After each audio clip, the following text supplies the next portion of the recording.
Hey there, my friend. Steve Gamlin here. Welcome to the Motivational Firewood Radio Show. What is my favorite thing in the world to do? Find cool people and talk to them. And the gentleman I have on the show today, his name is Zach Babcock. Zach is the founder of Underdog Empowerment, and he has got quite a story. You want to talk about an underdog? This guy is the living, breathing definition of what an underdog is, and now he's out there helping other underdogs to succeed. Zach has launched 150 plus top rated Apple podcasts. He's been featured on more than 200 radio shows and podcasts.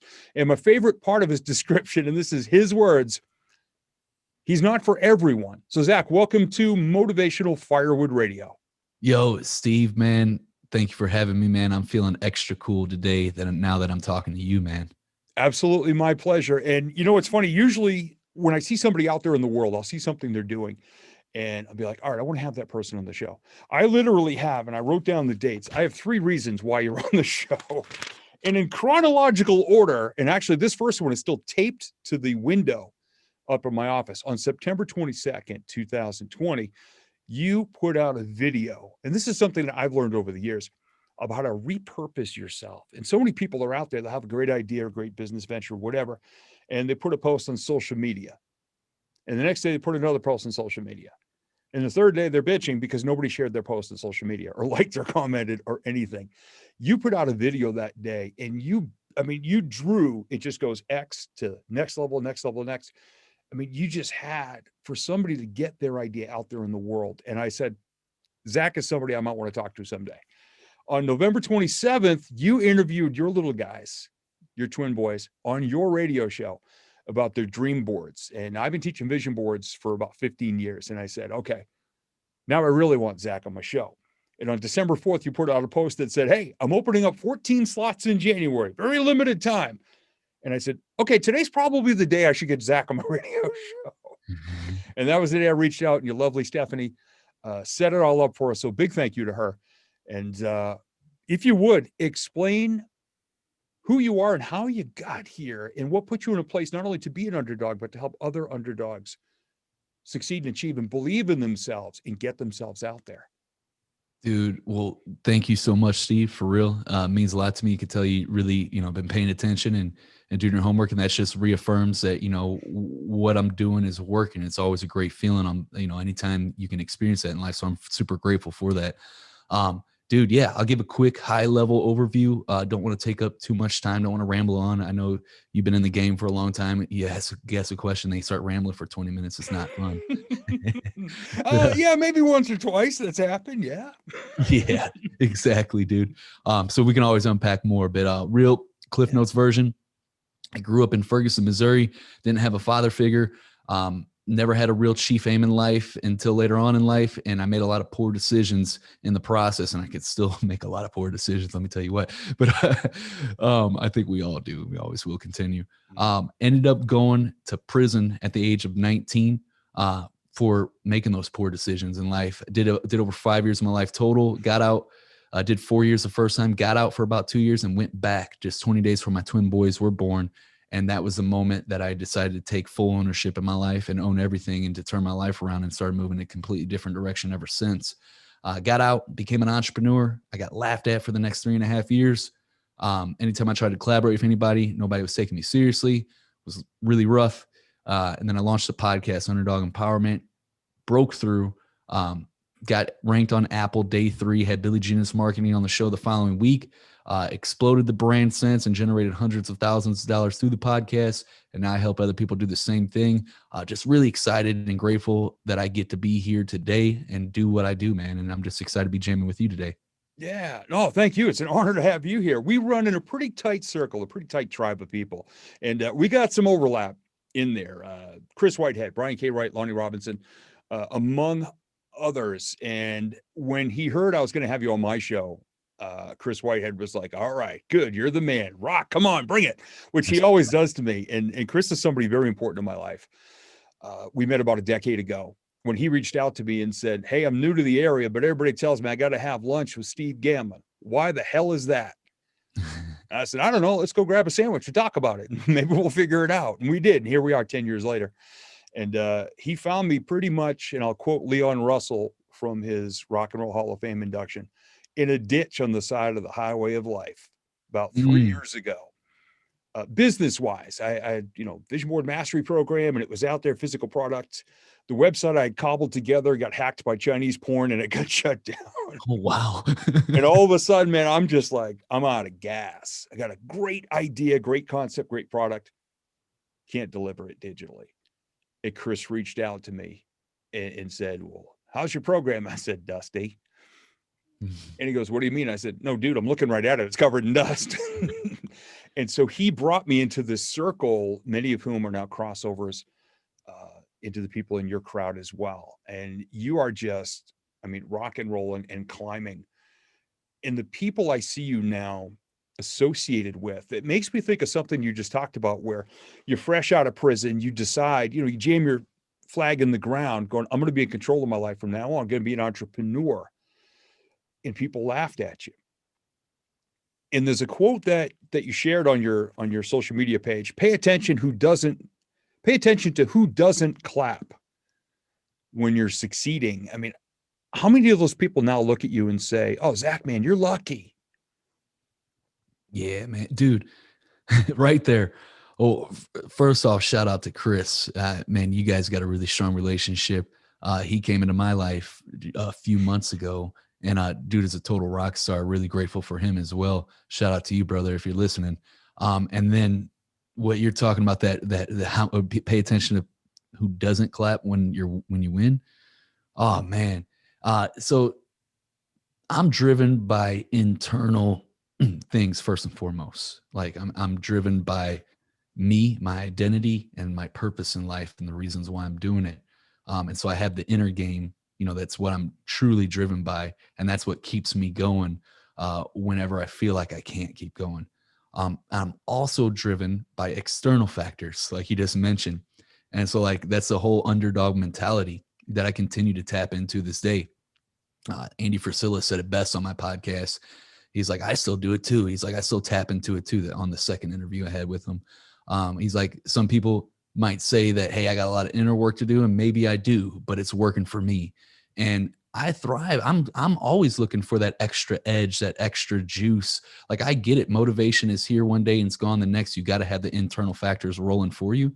But I'm also trying to grab the external as well. Look at Michael Jordan in that documentary that came out not too long ago at the time that's recording, the Last Dance.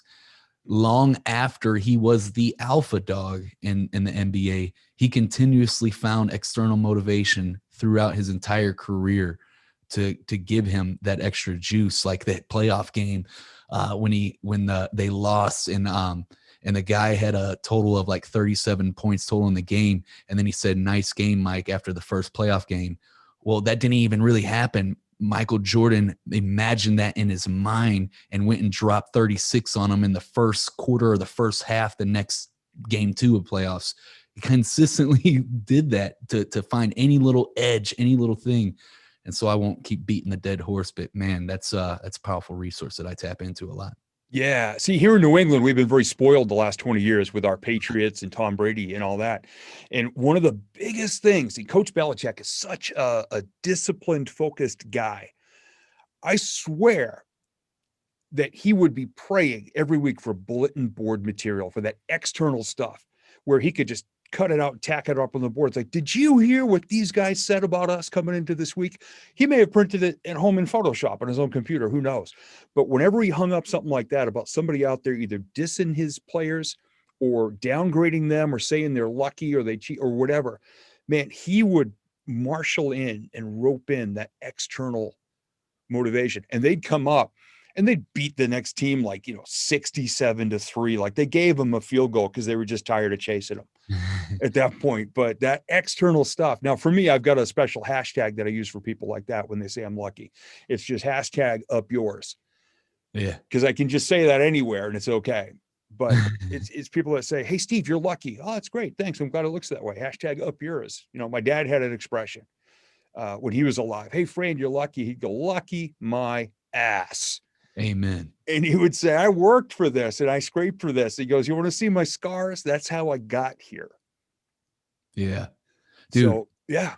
100%, dude. It's like, yeah, I get that all right, luck might have its place to an extent, but luck doesn't happen unless you show up.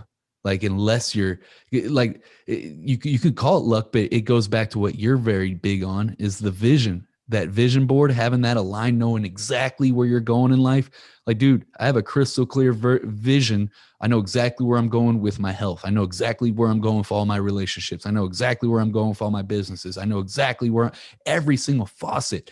I know I have a clear vision of where I'm going. And when you have that crystal clear vision, and then you show up and you take those you're chipping at it every single day and taking the next step, shit just starts happening for you. And that's where the luck comes in, whatever you want to call it. But yeah, man. Yeah. Early on in my speaking career, I discovered the greatest lesson in the world. And it was at the lowest point in my life. I had just left my radio career, went through a divorce. My first marriage blew up. It was $62,000 in debt at age 35 and had to crawl back home and live with family. So let's just say my speaking career didn't start off in this big rah-rah place, but it was kind of around the time I decided to become a speaker.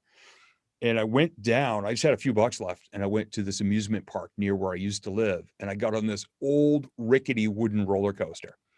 And I was in the second row of the front car. So I'm looking up at the top of the hill.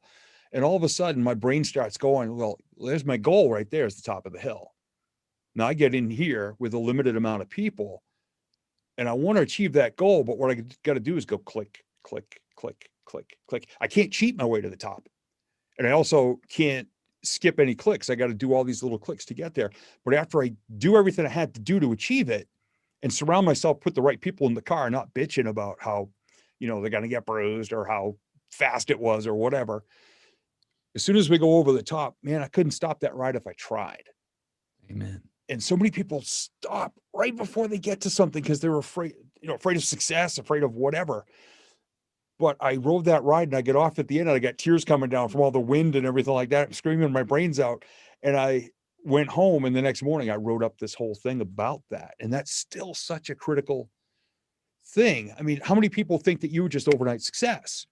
Right. 150 plus top rated podcasts. Come on. I mean, you don't just, it's vision, it's focus. And what I said just a couple hours ago, talking with on another radio interview, consistency or momentum can equal confidence if you do them right.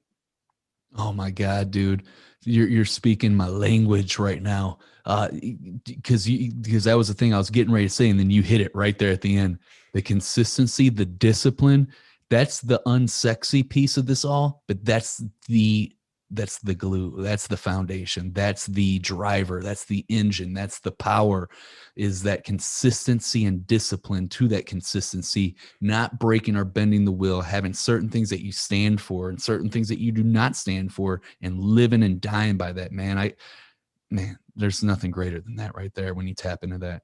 Yeah. And you touched a minute ago on, you were talking about going after everything and having the vision for every part of your life, but also, and what it made me think of was, you have integrity in every area of your life as well. I mean, you're not cheating, you're not leaning on anybody, you're not taking anything that you didn't earn along the way. And one of my grandfathers, my two grandfathers, very different people, both great people. Each gave me different lessons in life. And my dad's father told me when I was about 15 years old, he said, young man, your integrity is something you can only compromise once, and you'll never have 100% again.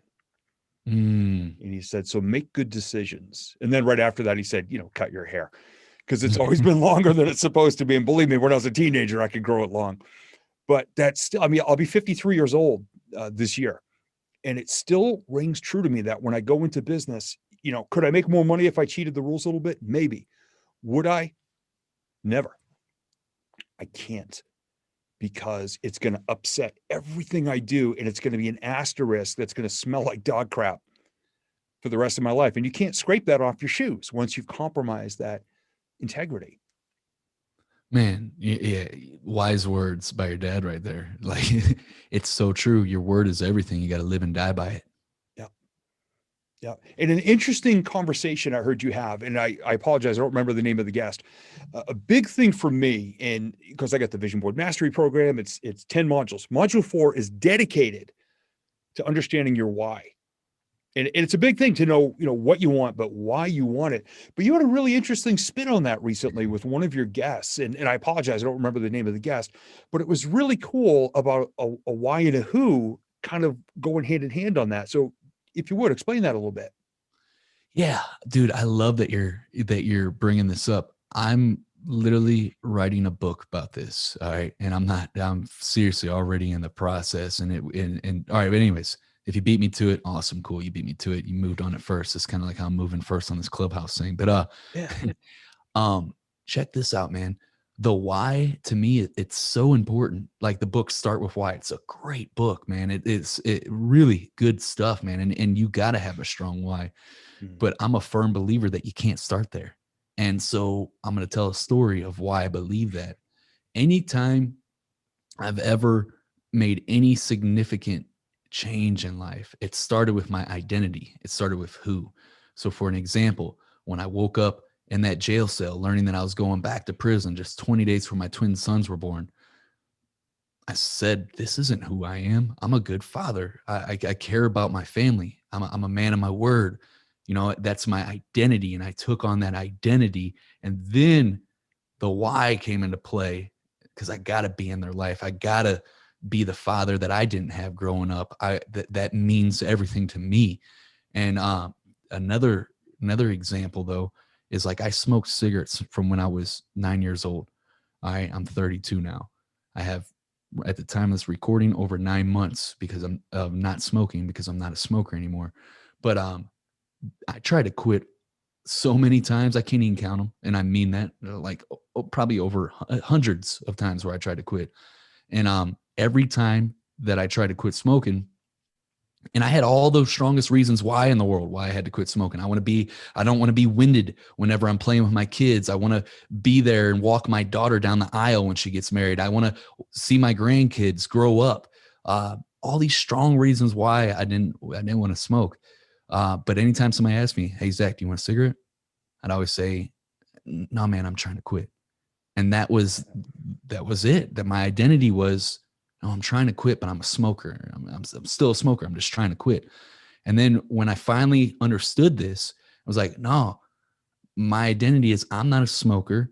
I'm a healthy person. I do things that a healthy person would do, meaning I don't smoke. I work out consistently. I eat a nutritionally balanced meal. And I'm a man of my word, and I do what I say I'm going to do. When I took on that identity, now when people ask me, hey, Zach, you want a cigarette? I say, no, I'm not a smoker. And I have 9 months because I'm not a smoker, the longest I've ever went in my life without smoking before I started. And so the process, the formula to that is simple 3-step formula. Now, simple does not mean easy. Exactly. Dude, you know how many people get those two mixed up?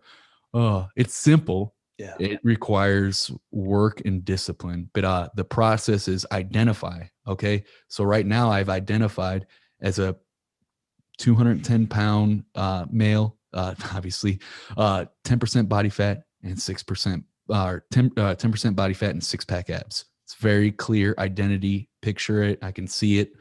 Then just because I identify, though, I don't automatically become that person. I have to reaffirm and behave like that person behaves. I have to drink, a lot of water each day. I have to work out 5 to 6 times a week. I get to eat a nutritionally balanced meal, take supplements, get good rest, proper rest, doing all the things that person would do. And in the process of behaving, I become. So it's identify, behave, become. And dude, I promise you that's the formula right there. And it's simple. It's a lot harder to execute. It takes extreme discipline. Yeah. And the simple and easy thing, I catch myself all the time and say, wait, did I say that right? It's simple, but it's not easy. Right. Okay, good. The concept, and that's the way I try to teach everything too. I mean, people come up to me sometimes with these super complicated, super secret formulas and what I'm a motivational speaker and I do visualization and vision boards, but I'm not your stereotypical motivational speaker that can go, I can change your life, because those guys make me insane. And they use way too many acronyms that drive me nuts. But the way you talked about that, it's simple, but it's not easy. But see, you started by labeling yourself and identifying yourself in a positive way. I am a non-smoker.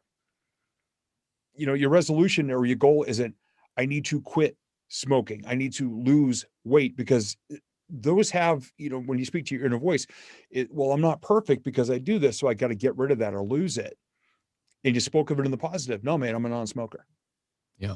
Like, you put that name tag on, you can be proud. You're not coming from a place of loss or that you got to get rid of something. I was talking to one of my clients yesterday, and she said, well, I'm speaking, well, I'm doing a vision board event for their company next week. It's the 11th year in a row I'm working with them. And she said, I got all this recycling I got to get rid of. We got piles of trash everywhere. And I said, hold on a second.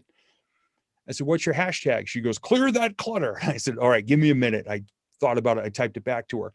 I said, if this agrees with you more, you can have it. And it was hashtag, this house needs to breathe. And she goes, oh, I like that, because what it makes me think of is a brighter, wide open space. It's not staring at clutter and getting cranky and saying, I got to get rid of this. I got to get rid of this. It's like, let's let the house breathe.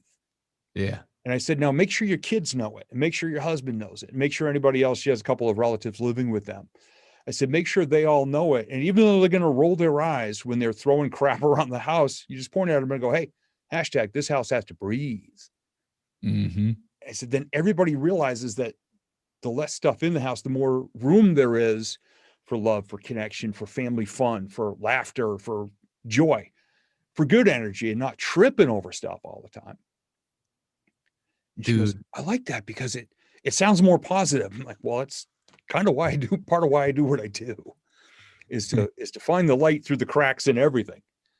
It's like you see a thunderstorm and all of a sudden the lightning's over and you see that little tiny ray of light coming through the black clouds. And most people are going, oh, look at that cloud, look at that angry sky. I'm like, angry my ass. Look at that little bit of light coming through. That's pretty cool. It's like a spotlight. Yeah. I said, all you got to do is be in it and gravitate towards that all the time. And that's such an important way to get up every day. I mean, you've been doing it every day since you were out of prison.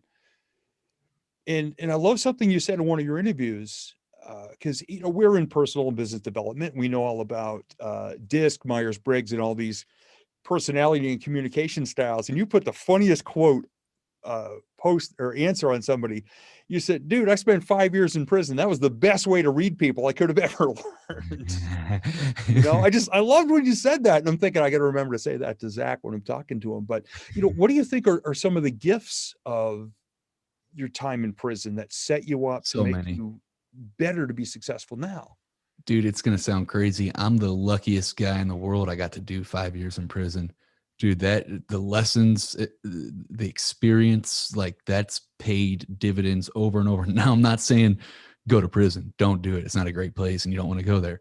But the fact that I was able to go there and derive the lessons, because so many people go there and don't, and so many people go there and don't wake up. The fact that I was able to wake up and, was blessed in that regard, dude, paid over tenfold. I can't even tell you, dude. Like there's so many things, so many tools that I've learned from that experience that I continue to use today.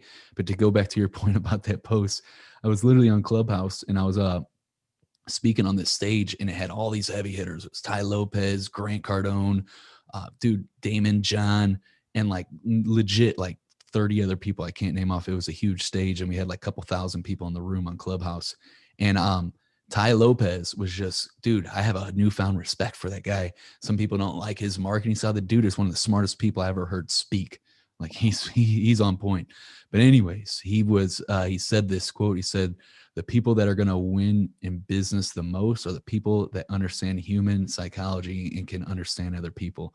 And when he said that, I was like, oh, looks like I got a good head start there, dude. Because that 5 years that I spent in prison, I legit would put it up against any PhD in psychology there is out there, just because I had to live that real world experience of psychological warfare every single day, every single minute in there. And I had to get really good at understanding human nature through experience. So yeah, it's pretty funny you brought that up, because that was a pretty funny post. I was intending for it to be funny, but I mean that though.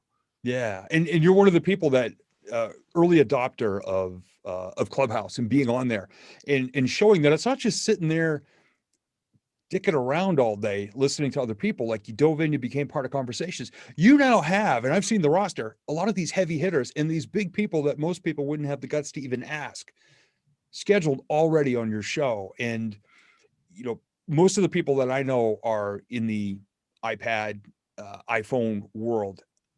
What's the other one? Samsung. What's the other type of phone? Android.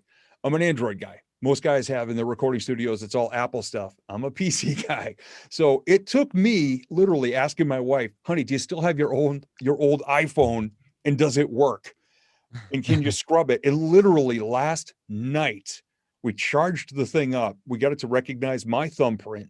And I'm now in the Clubhouse world because somebody invited me as soon as they saw my name as being on there. So I will be in there and being as active as possible very soon. But see, you're the guy that kind of made it real for me that it's actually a legit place. And just like anything else, it works if you work it. Yep. Amen, dude. There's so many people out there that this is the next best thing. Well, great. You're going to go sit on the stands and get a cold butt stuck to the seats in this arena too? Or are you going to actually get down there on the court and do some dribble and take a shot? Yes, dude. Like, look at the people that you know, Vine's dead, but look at Jake Paul. He's a megastar. He's challenging. He just I can't remember the dude he fought, but he's challenging Conor McGregor and Floyd Mayweather and stuff. And he started off on Vine. Look at all these YouTube superstars that got in there when the first movers advantage. Look at the Instagram rock stars. All that, you know, these platforms, once they mature, it's very hard to get in. And so I call it the wind at your back strategy. I'm on Clubhouse. I seen that the day I got on there. I said, this is the future. This is going to change the entire landscape of podcasting. I'm not going to be on the sidelines and be affected by it. I'm going to be on the forefront, pioneering the movement. And so today we made history. We hosted the first ever live recorded podcast on Clubhouse. Crazy. I hold that title because I see, and I could be totally wrong, but guess what? I don't think so. I think Clubhouse is going to be huge. And even if another social media comes and wipes them out, just like Facebook did with MySpace, or even if a better platform comes and wipes them out, like Instagram did to Snapchat with the stories, regardless, I'm going to be on the forefront, and I call it the wind at your back strategy. So in case Clubhouse does become the next best thing, guess what? It's a land grab right now, and I'm already well established on Clubhouse. I'm in the forefront pioneering it. And if it doesn't, I call it the wind at your back strategy. Guess what I'm doing? I've gained over a couple thousand followers in the last 2 weeks on Instagram because I have my bio set up, and I do it. If you go look at it, it's very strategic, and there's a clear call to action.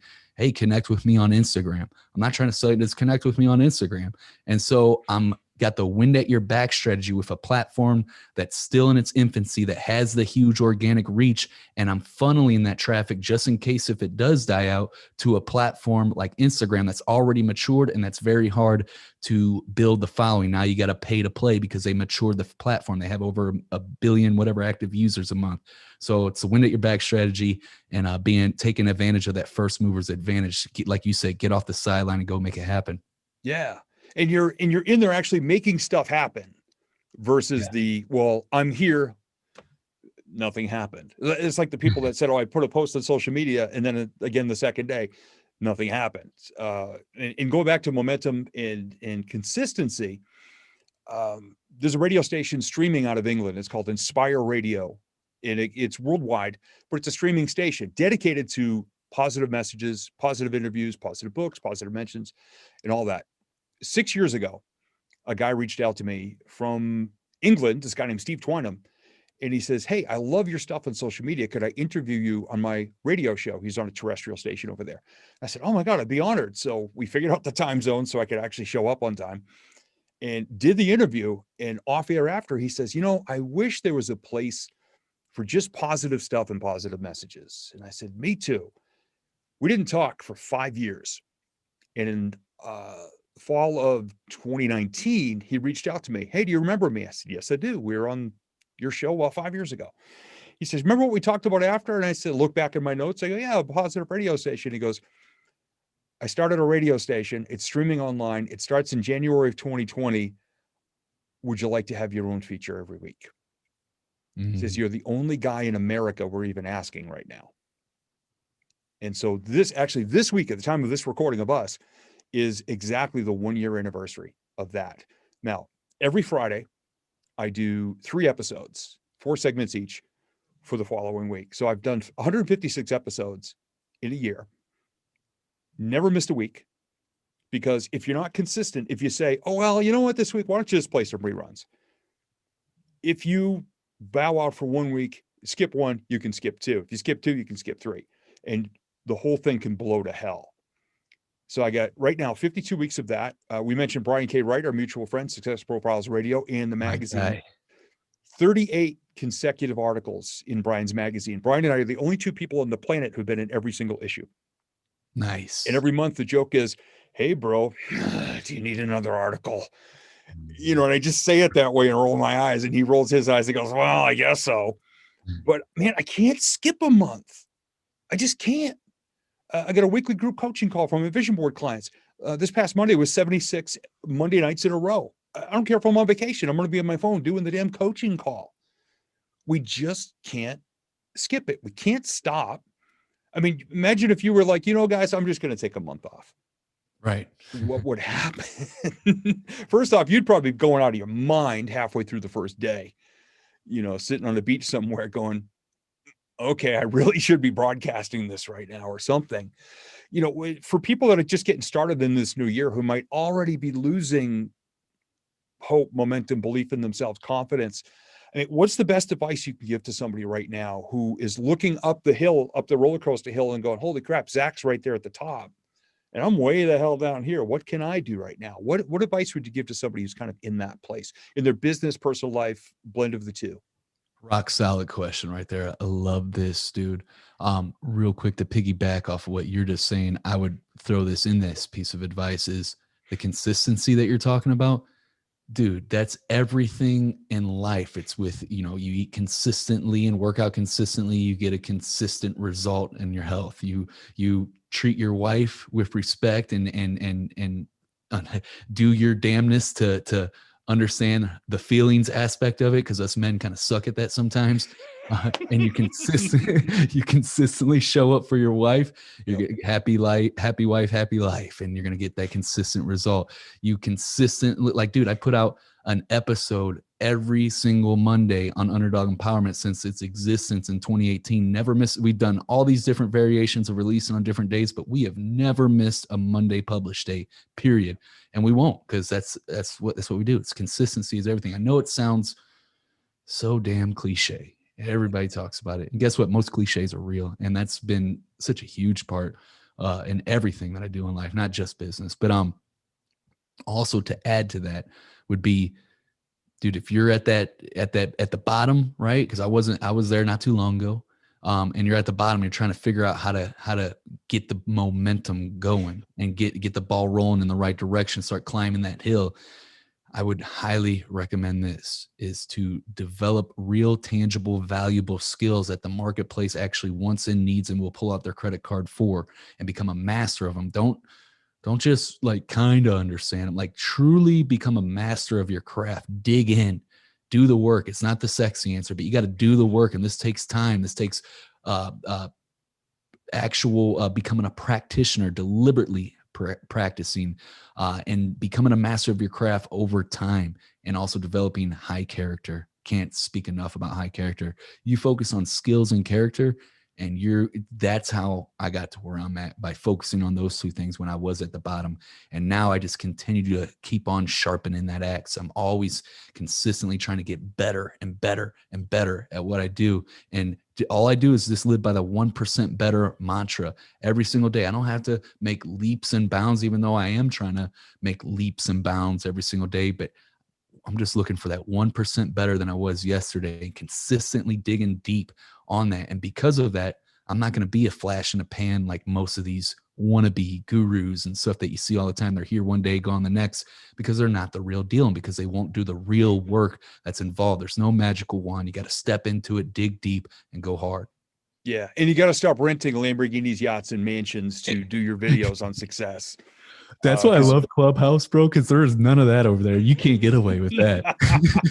I was out in Vegas, oh gosh, about a year and a half ago with my wife, and the hotel we stayed in, there was a couple of Ferraris out front, and I was going to pay the doorman $20 to just let me crouch down like 6 feet away from one and start to do a video on success and wave to him to come over and yell at me to get the hell away from it because my old Ford Fiesta Uber is here to take me out for lunch. You know, I'm like, hi, this is Steve, and here's my, you know, my card. I can teach you how to be, and then wave to him and have him come over just to call out the BS of our industry.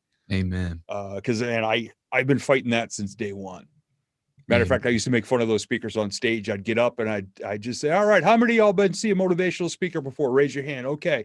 I need y'all to clap low and slow. And I get them all clapping and they're rolling their eyes. And I yelled 3 things that rhymed. And the last one was, if your life is rough, and I grab as much of my crap as I could. I go, buy my stuff, right? And they go, right. And they start laughing. I go, good, because I don't do that stuff. Amen, bro. And so many people come after and they go, oh my God, I had a flashback from what you were saying.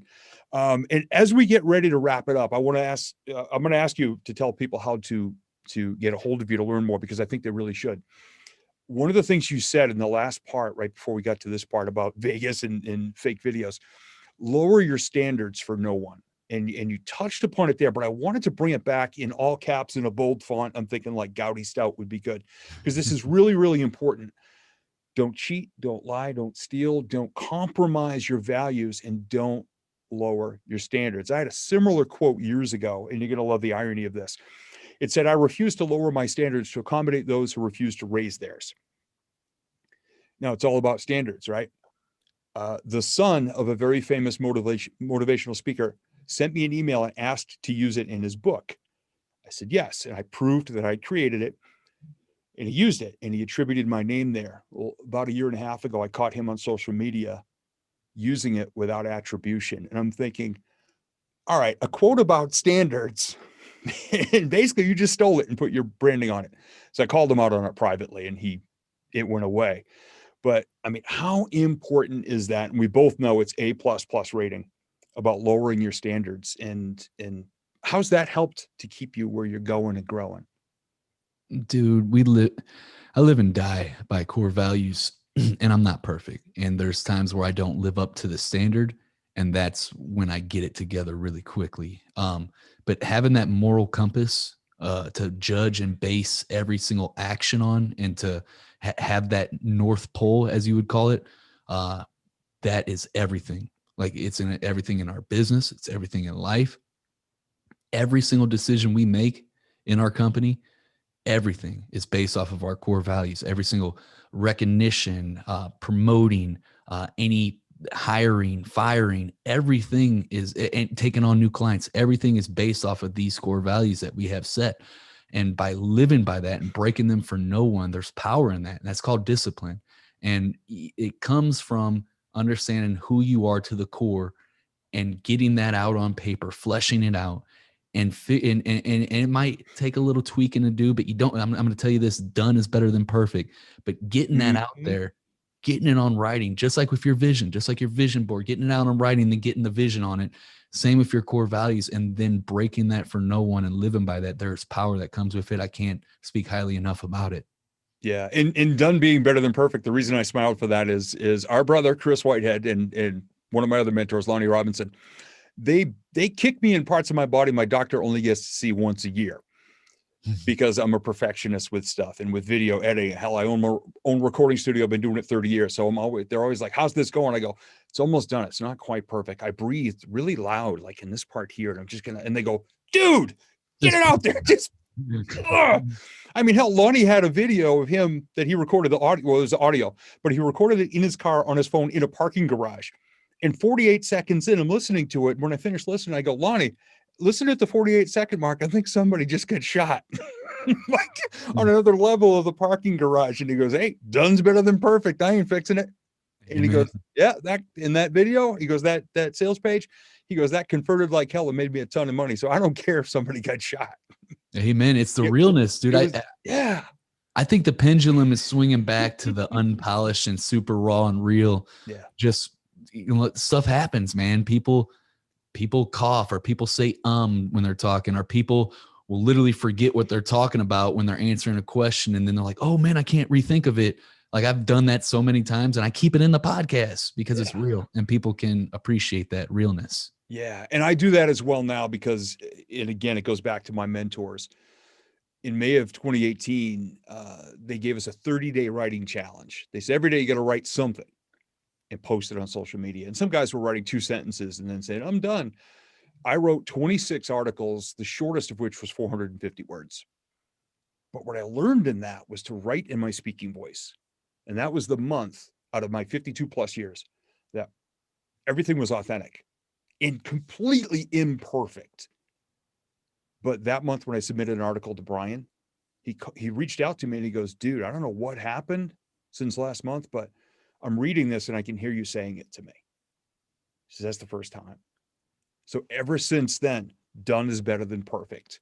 I'm perfectly imperfect. I look back at my oldest stuff where I used to beat myself up over it and take it down. And I just adopted a much kinder approach. I look at it, I go, oh my gosh, that's adorable. And I'm like, it's just where I was at the time. I don't throw it out because it's a brick. And it's holding up all this other stuff. So done's better than perfect, man. Amen, dude. Yeah. Amen. So how can people, as we wrap it up, because I do want to honor your time, how can people reach out to subscribe to your podcast to learn more? I encourage everybody, listen to it, check it out, and then leave a review for Zach. So other people who might be looking at it say, well, hell, this person loved it. I should too. Dude, I appreciate that so much, Steve. Thank you, man. Yeah, absolutely. It's the podcast, Underdog Empowerment. Obviously, something I'm super passionate about. You can listen to it on pretty much every podcast platform that you can listen to podcasts on. But to make it super simple for you guys, you can go to underdogempowerment.com. Right there on the homepage, you might have to scroll down a little bit to the podcast section. But there's a red button that says subscribe. You got iTunes, Spotify, Google Play, Stitcher, whichever one works best for you. Hope to see you guys over there. All my socials are on that website as well. Other ways to connect with me. Steve, thank you so much for having me on, man. It's been a blast. Awesome, man. And I didn't want to add too many more dates and reasons why I should have you on the show before I actually get off my ass and had you on the show. So thank you so much for making time in your very, very, and believe me, I've seen your schedule, very busy schedule to be part of Motivational Firewood Radio. Thank you so much, man. I had a blast today, dude.